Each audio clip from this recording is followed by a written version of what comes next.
Hey, what's going on guys? Daniel here from ModBot, and if you're thinking, wow, where's this guy and why is he standing in front of such a boring, bland backdrop? Well, believe it or not, I'm actually standing in the same place I always record, but I am moving, or pretty much moved at this point, and I'm just finalizing the last couple things. So this is gonna be the last video in this studio workspace. We moved closer to my office and we downsized a little bit to a 1-bedroom, so this work studio area is now kind of in the living room, so it's going to be a little bit different, but it's not going to change anything. Still, we'll have videos every Saturday. I'm still going to be producing content that is for you guys on 3D printing and making and all things awesome. But one thing that is happening is that this K40 C02 laser that I've had is going to be going into storage at my parents' house. It's super bittersweet because I got this back in November and I did a ton of upgrades to it and I had all these crazy cool plans for it that just didn't end up materializing. And also the fact that I'm in an apartment, a laser ideally belongs in a workshop or a lab or a garage, not in an apartment. And I did have it set up really nicely with an exhaust that was pulling out the fumes to the outside, but it was still less than ideal, and often there would be fumes lingering around in here, which is not good for health by any means. But what I wanted to do was, before I said goodbye to this laser for now, I wanted to show you guys all of the upgrades and mods that I've done to it over the past 6 or 7 months here. There's still some things that need to be done to it, but I'm really happy with the amount of work and just things I've done with it so far. So in this video, as a final farewell to this space, I figured it'd be really cool to take a look at the K40 laser. I'll show you guys what I've done to it over the past 6 or 7 months here. Links will be down below in the description to any of the things that I bought to upgrade this. And if you've got any questions that aren't answered in this video, please let me know, of course, in the comments down below. Without further ado, let's get right into it.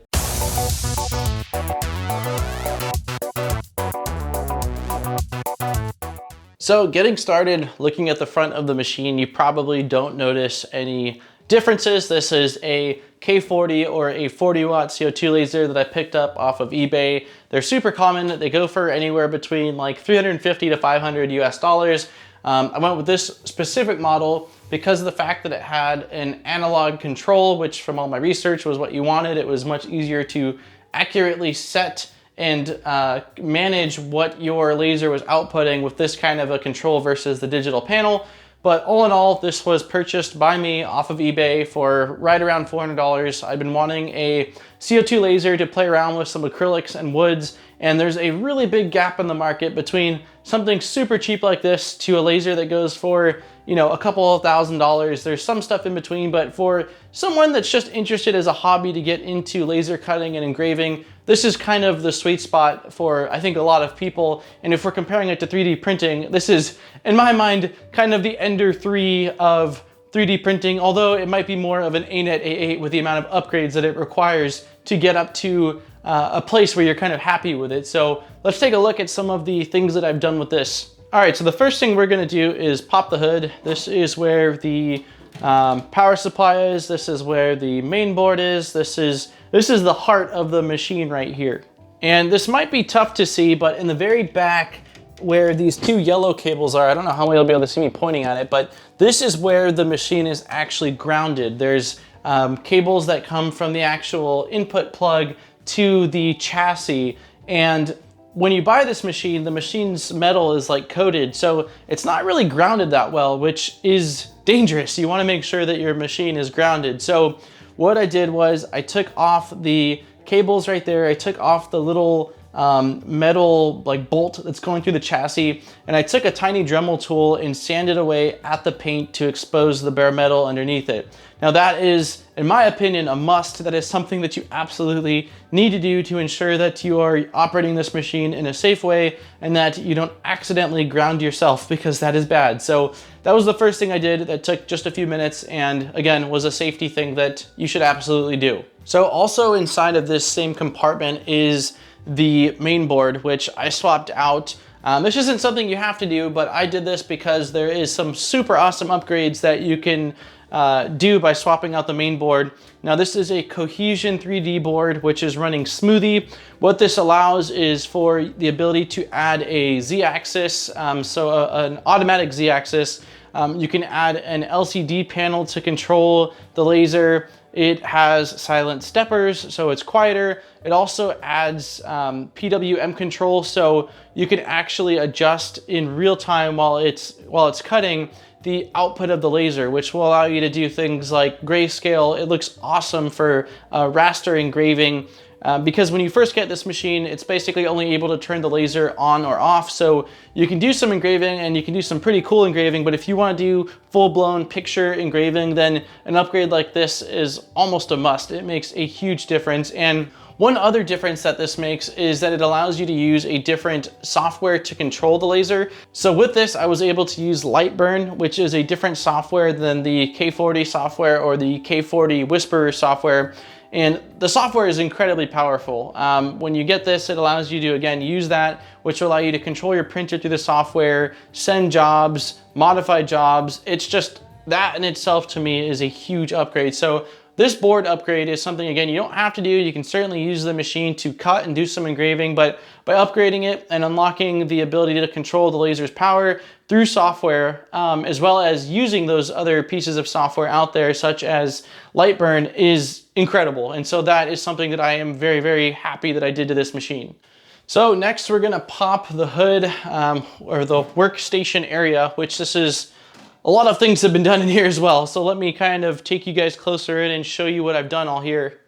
So the first thing that's probably really easy and obvious to see is that I added a drag chain. This was 3D printed. I actually 3D printed it in nylon because nylon has very, very low friction, and it allowed, they're really strong, and it allowed it to go back and forth without any kind of tension on the head. The laser head on here is very, very light, so if you've got any kind of tension when it's moving back and forth, that can cause problems with your detailed engraving. So this is a nylon cable chain that I found the STL for over on Thingiverse. I also went ahead and added air assist. So this machine does not come with air assist, which when you are engraving or cutting, having air assist allows you to cut way quicker cuts. It also allows your engravings to turn out cleaner. If you don't have air assist, then the smoke as it's cutting is going to be rising up into the actual lens of your laser, which is going to, one, make your laser burn out much quicker, at least having to replace that, and you're not going to get as clean cuts or clean engraves. So having an air assist is really important. I'm basically running a aquarium tube to an aquarium pump down below, which I will show you guys. So this right here is actually copper that I ordered on Amazon based off the recommendations of another guy named, I believe, Laser God on YouTube. I'll place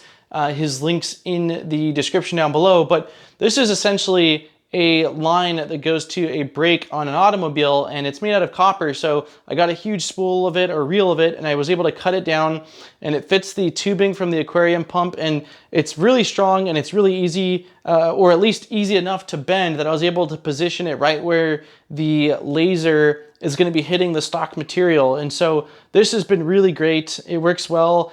This little adapter that holds the air assist is something that I quickly 3D modeled in Fusion 360, and I placed the link on my Thingiverse so anybody can download that and print it out if this is you know, a similar setup that they want to run. But having the air assist made a huge difference in before and after. I was able to cut through plywood or thin plywood much quicker, and I was also getting way cleaner engraving. So adding an air assist, I think if you're serious about doing any laser cutting or engraving long term, is something that you should definitely consider adding. So a couple other things in here. When you first buy the machine, it's got this tiny little work area that's made for like rubber stamps. I completely removed that, and I bought this.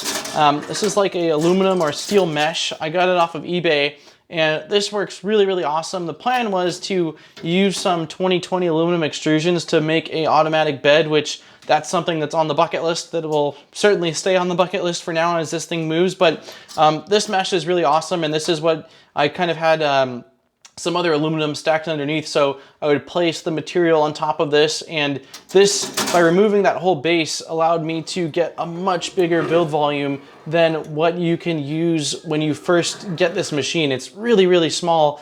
So I definitely recommend ripping that out and replacing it with either something like this honeycomb mesh, or there's a couple other options out there, but this has worked out really, really well for me. Also, now this is hard to see, but there is a exhaust duct right here. And so when you have the exhaust on pulling smoke out, this duct, when you get the machine, is made out of like a sheet metal, and it sticks out way too far. It actually sticks out where the laser can hit it, and it doesn't allow you to get that whole work area. So I went ahead and found a model online that somebody had modeled, and I just 3D printed this out of PTG. So this whole exhaust duct is printed out of PTG, which gave me about an extra, I would say, inch roughly of workable space. So that was a really cheap upgrade, because one of my biggest caveats with this is that it's not very big, the workspace. And I mean, of course, big depends on what you're trying to do. For some, this might be more than enough, but for me, I wanted to be able to engrave and work with as big of a material as possible. So by removing and replacing the exhaust with this printed one, that gave me some additional space. One other upgrade that I did was the mirrors for the laser. So the CO2 tubes in the back, it hits a mirror, which hits a mirror, which hits a mirror, which goes through a lens. Well, this mirror actually burnt out on me pretty quick after getting this. I think there was a little bit of residue maybe from the factory. And so the laser, instead of just bouncing off the mirror, it was actually absorbing some of that energy, and it caused the mirror to completely shatter. And so on Amazon, I found some higher quality mirrors that I picked up. I don't think they were too expensive. It was maybe like 40 bucks for the set of 3 of them.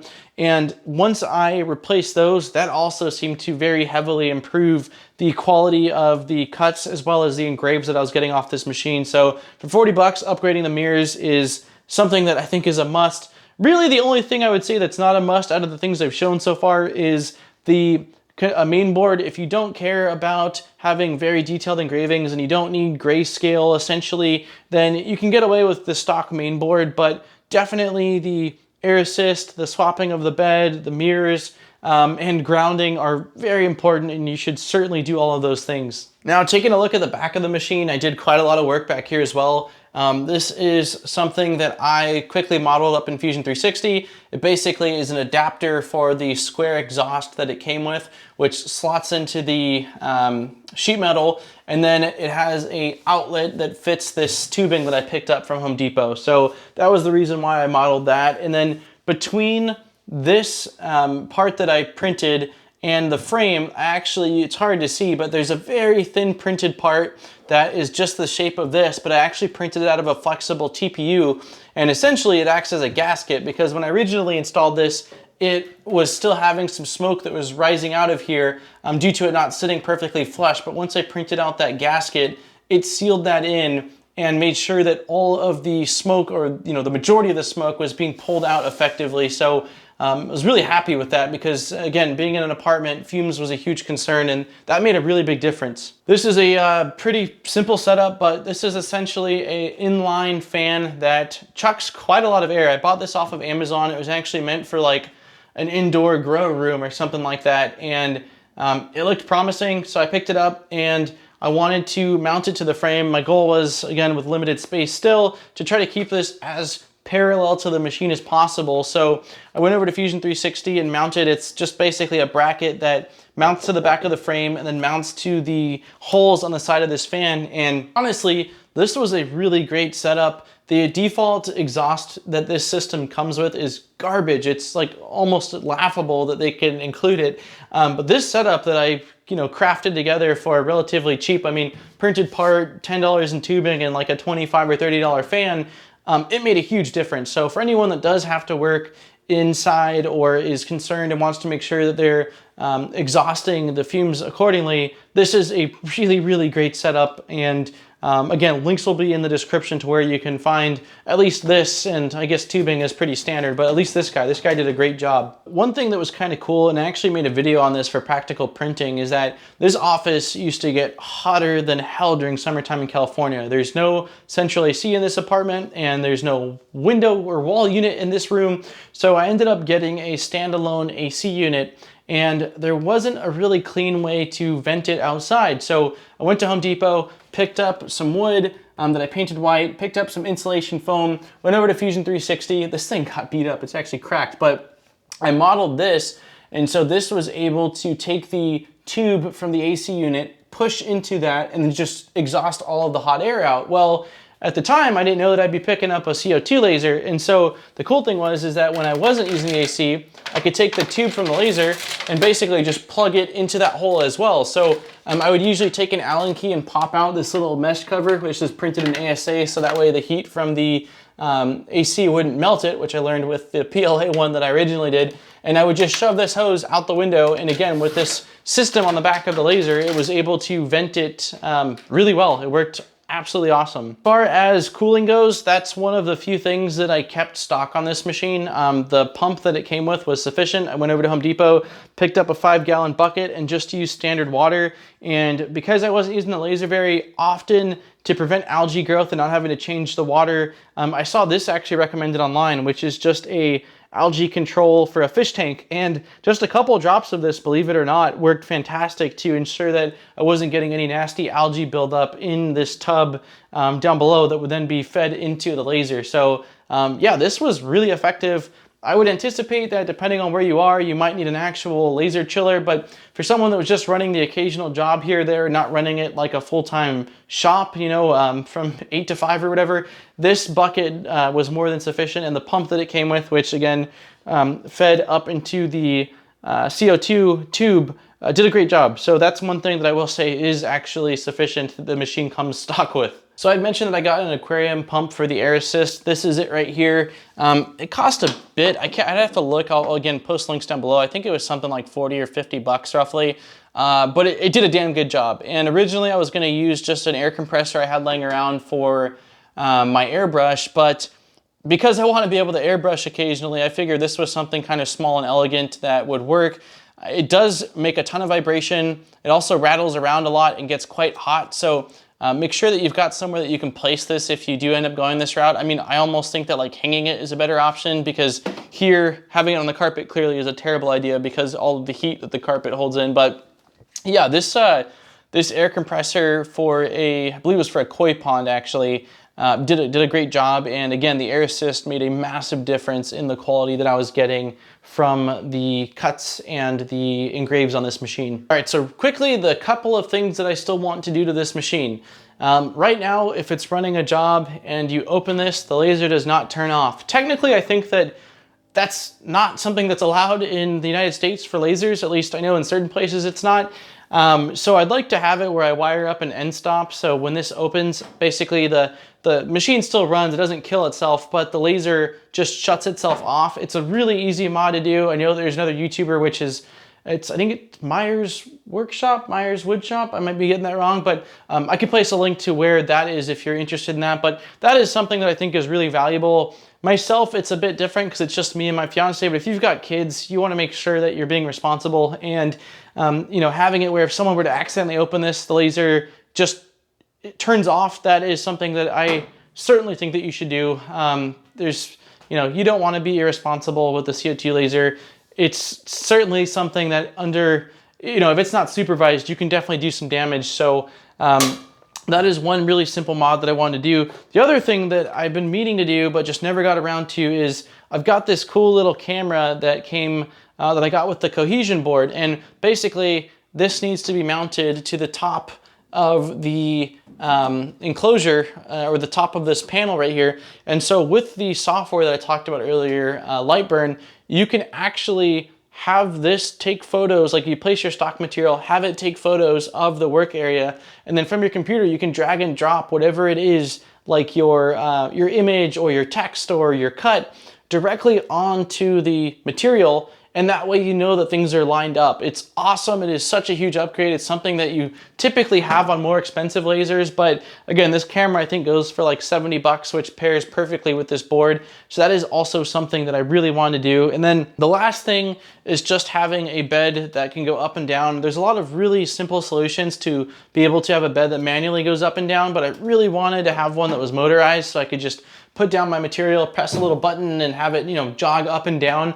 That took a lot longer. I was planning on designing my own for a video, but clearly with the amount of projects I've got going on, that is something that is on the back burner for now. Again, as this goes into storage for at least the next 12 months here. And that's it. That is the K40 laser. I know it's a lot, and when I've talked to a couple of my buddies about this, they've said, like, you know, why would you get that laser if you have to do all this stuff to it? And again, you don't have to do all this stuff to it. For me, to have a machine that originally cost 400 bucks and be able to do little upgrades as I wanted to, a lot of the main things that I'd recommend upgrading don't really cost that much. A lot of the more expensive things are totally optional. You don't have to do them, but I had a lot of fun with this laser. I had a lot of fun upgrading it. I'm excited to one day have an actual garage where I can take stuff out there and cut and engrave and do all sorts of cool projects. But for now, I learned a ton about CO2 lasers over the past 6 or 7 months and had a lot of fun upgrading and modding it. And with this channel being ModBot and me starting off as